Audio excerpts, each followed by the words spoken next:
하나님의 은혜와 평강과 사랑이 오늘 우리의 삶과 영혼에 충만하기를 주의 이름으로 축복합니다. 창세기 7장은 방주를 만들라는 하나님의 말씀과 그 말씀에 순종하는 노아의 모습이 나옵니다.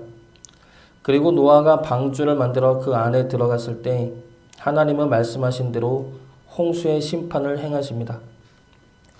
방주는 다가올 새 하늘과 새 땅을 의미하면서 지금의 교회를 의미하기도 합니다.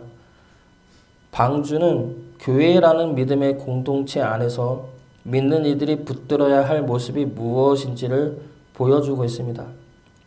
교회는 주님을 믿는 자들의 모임이죠. 주님이 내 구원자임을, 주님이 내 생명의 주인임을 믿고 고백하는 이들이 모인 곳이 교회입니다.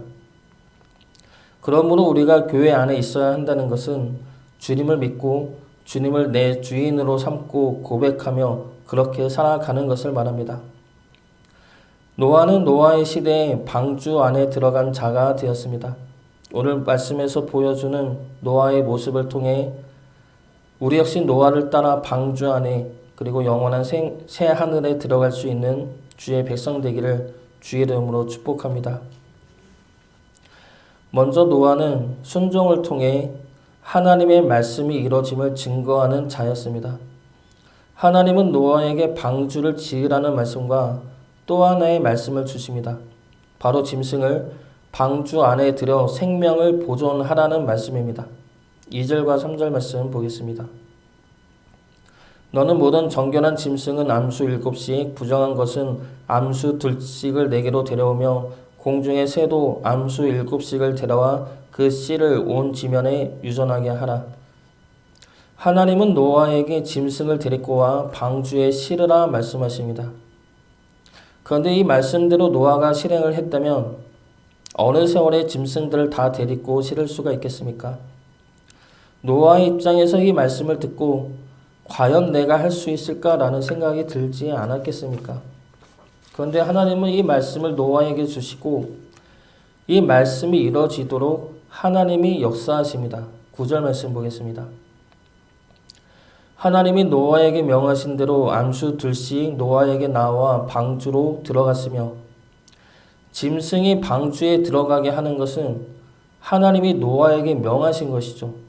그런데 그 짐승을 데리고 방주 앞으로 나아오게 하신 이는 하나님입니다. 이것이 하나님의 말씀과 성취 사이에 숨어있는 하나님의 비밀이며 하나님의 능력입니다. 우리는 하나님의 말씀대로 살려 할 때 드는 생각이 과연 내가 할 수 있을까라는 것이죠. 사랑하라는 그 말씀을 내가 할 수 있을까? 용서하라는 그 말씀을 내가 할 수 있을까 고민하게 된다는 겁니다. 내가 어떻게 저 인간을 사랑할 수 있겠나? 내가 어떻게 저 인간을 용서할 수 있겠어? 할 수 없다 말합니다. 나는 할 수 없고 나는 죽어도 할 수 없다 말하죠. 그런데 우리는 할 수 없는 게 맞습니다. 할 수가 없죠. 우리 힘과 능력으로는 용서는커녕 겨우 복수하고 싶은 마음을 참아낼 때가 많을 뿐입니다. 그 정도까지라는 것이죠. 그런데 하나님의 말씀을 믿고 순종하면 어떻게 됩니까? 우리 힘으로 할 수 없는 그것들이 주의 은혜와 능력으로 이루어지는 것을 보게 된다는 겁니다. 사랑할 수 없는 일을 사랑할 수 있는 마음을 주님이 주신다는 것이죠. 쉽지는 않습니다. 기도한다고 해서 여전히 사랑할 수 없을 수도 있습니다. 기도하고 행해야 하는 것이죠. 기도하고 사랑의 마음을 담아 행하였을 때 하나님의 능력이 임하게 된다는 겁니다. 제가 교육전도사 시설 때에 싫어하던 교회학교 교사가 있었습니다. 너무 싫었습니다. 그런데 그 교사에게 크리스마스 카드를 쓰게 되었습니다. 원래는 복수하려는 마음이었습니다. 무엇이냐면 교회학교 교사인데 그 아이들한테 크리스마스 카드를 쓰라고 하고 저는 그 선생님들한테 카드를 쓰는 것이죠. 그러면서 그 카드를 그 선생님에게 주었을 때 그 선생님이 스스로 부끄럽기를 바라는 마음으로 썼습니다. 마음은 그런 못된 마음이었지만 내용은 축복의 내용으로 써야 했죠. 그래야 더 그 교사가 부끄러워할 것이라 생각했기 때문입니다. 그런데 그 교사를 향해서 크리스마스 카드를 쓰면서 부끄러워진 것은 제 자신이었습니다.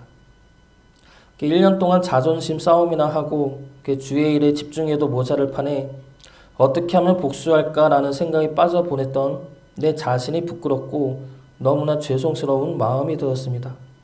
그리고 주님 앞에 부끄러워지자 그 교사를 향한 미움도 그리고 분노도 사라지고 오히려 회개와 사랑의 마음이 생겨났습니다. 하나님의 말씀은 우리 힘과 능력으로 이룰 수 없는 말씀입니다. 그러나 하나님의 말씀은 우리의 순종을 통해 온전해지는 말씀입니다. 우리는 하나님의 말씀을 내 힘으로 할 수 없음을 인정하면서도 믿음으로 순종해 나가야 합니다. 내 힘과 능력으로 할 수 없습니다. 그러나 하나님의 말씀이기에 믿고 순종해야 합니다. 그러한 마음으로 나갈 때 하나님의 말씀은 완전해지며 우리 삶의 역사가 되어질 것입니다. 하나님의 말씀을 믿고 순종함으로 그 말씀이 우리 삶의 온전해짐을 증거할 수 있기를 주의 이름으로 축복합니다.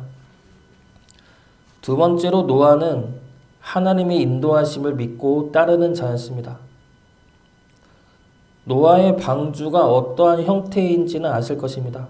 3층으로 이루어진 직사각형 형태의 배입니다. 그런데 이 방주에는 일반 배에 있어야 할 것들이 없습니다. 바로 방향을 잡아주는 키와 배를 나아가게 하는 노가 없습니다. 그래서 이 방주는 탈 수는 있어도 내가 원하는 대로 갈 수는 없는 배입니다. 그리고 내 마음대로 멈출 수도 없습니다. 노아는 방주에 타고 있을 뿐 이 방주가 어디로 가는지 어디에 머물러야 하는지 노아 스스로 할 수가 없는 것입니다. 하나님은 방주를 왜 이렇게 만들라 말씀하십니까? 하나님이 직접 인도하실 것이기 때문이죠. 하나님이 노아의 방주를 직접 인도하며 지키실 것이기 때문입니다. 그렇기 때문에 노아 스스로 방향을 정하고 나아가게 할 것들을 만들지 못하게 하신 것입니다. 노아 시대 모든 이들의 죄악은 하나님의 인도하심이 아니라 자신의 뜻과 생각대로 나아가는 것이었습니다. 아담부터 시작된 원죄가 이러한 것이죠. 하나님의 인도와 보호하심 안에 있는 것이 아니라 내 눈에 좋아 보이는 것을 취하고 내 생각대로 행하는 것입니다. 그래서 선악과를 먹었고 가인은 성을 쌓았고 하나님의 아들들은 사람의 딸들을 취하였습니다. 그것이 내 눈과 내 생각에 좋아 보였기 때문이죠. 우리는 하나님의 인도하심보다 내가 내 눈에 보이고 내 생각이 미치는 곳으로 내가 가기를 원합니다. 그것이 내가 보기에 좋아 보이기 때문이고 또 하나의 이유는 하나님의 인도하심만을 믿고 따르기에는 너무 불안하기 때문이죠. 노아의 방주 안에서 노아가 겪었을 불안감을 한번 생각해 보시기 바랍니다. 자신이 할 수 있는 게 아무것도 없죠. 그런데 해야 할 일들은 많습니다. 방주 안에 있는 동물들 먹이를 주고 배설물을 치워야 합니다. 그 많은 동물들을 관리하는 것은 상당히 고되고 힘들며 바쁜 일이었을 것입니다. 그런데 이것은 해야 할 일이죠. 그런데 방주를 이끌고 어디로 가는 것은 할 수가 없습니다. 먹이가 부족하면 어디 가서 채워올 수도 없고 비가 세지면 약한 곳으로 갈 수도 없고 풍랑이 심하면 얕은 곳으로 찾아갈 수도 없습니다. 즉 내 생명을 지키기 위해 내가 할 수 있는 것은 없다는 겁니다. 그저 하루하루 주어진 일들만 할 뿐이라는 것이죠. 광야에 있을 때 하나님은 이스라엘 백성들에게 만나를 주십니다. 그때 이스라엘 백성들은 자신의 생명을 위해 할 수 있는 일이 없었습니다. 만나가 내리는 곳을 찾아갈 수도 없고 만나를 축적할 수도 없습니다. 그저 만나가 매일같이 내리기만을 기다렸다가 주워 먹을 뿐이죠. 그러나 이러한 일들 속에서 하나님은 우리의 생명을 하나님이 지켜주며 인도하신다는 것을 가르쳐주고 계시는 겁니다. 노아는 방주 안에서 자신이 할 수 없음으로 인해 불안하고 염려가 있었을지 모르지만 세상 어느 곳보다 안전하고 든든한 곳은 방주이죠.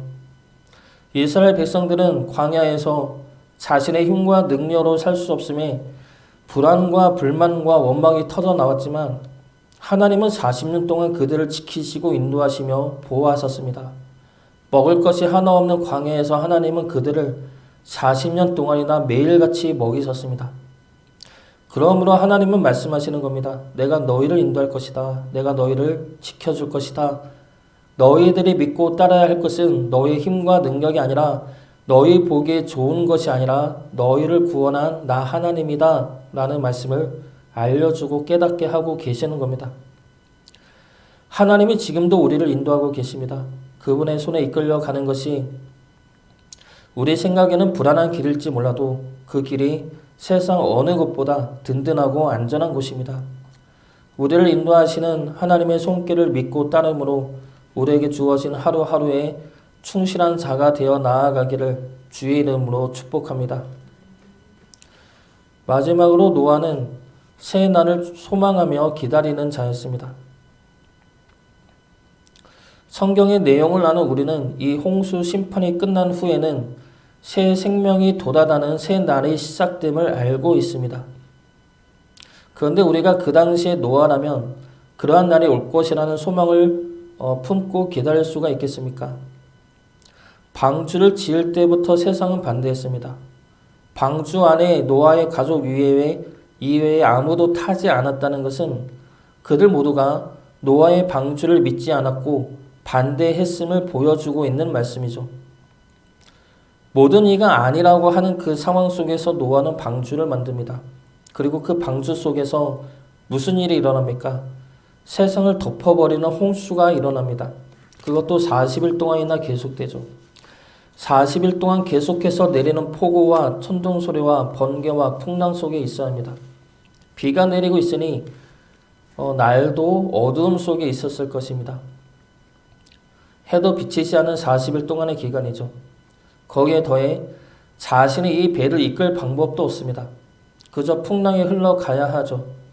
눈에 보이는 것은 어둠이고 귀에 들리는 것은 천둥 소리이고 빗소리이고 움직이는 것은 파도와 풍랑에 흔들리는 배입니다. 그 속에서 무슨 소망을 품을 수가 있겠습니까? 우리 삶도 마찬가지일 때가 있습니다. 우리 눈에 보기에 소망이 없어 보일 수가 있습니다. 우리 삶 속에 답답함과 어둠만 보일 수가 있습니다. 나아질 것 같지도 않아 보이죠. 그 속에서 우리가 소망을 품을 수 있는 것이 무엇입니까? 그 속에서 유일하게 소망이 되는 것은 생명과 새해 날을 약속하신 하나님의 말씀뿐입니다. 하나님의 말씀밖에 소망이 될 수가 없죠. 우리의 삶이 어둡고 답답하다 해도 우리가 하나님의 말씀을 지키고 행할 수 있는 힘은 하나님이 그렇게 하시겠다 약속하신 그 말씀 때문이죠. 그리고 하나님의 말씀이 우리의 소망이 되기 때문입니다. 하나님의 말씀이 우리의 생명이 되고 새 날이 되는 능력의 말씀입니다. 세상 어떤 것도 우리의 소망이 될 수가 없습니다. 하나님의 말씀을 소망으로 삼아 주의 자녀됨을 지켜 행할 수 있기를, 그래서 소망이 기쁨과 감사가 되기를 주의 이름으로 축복합니다.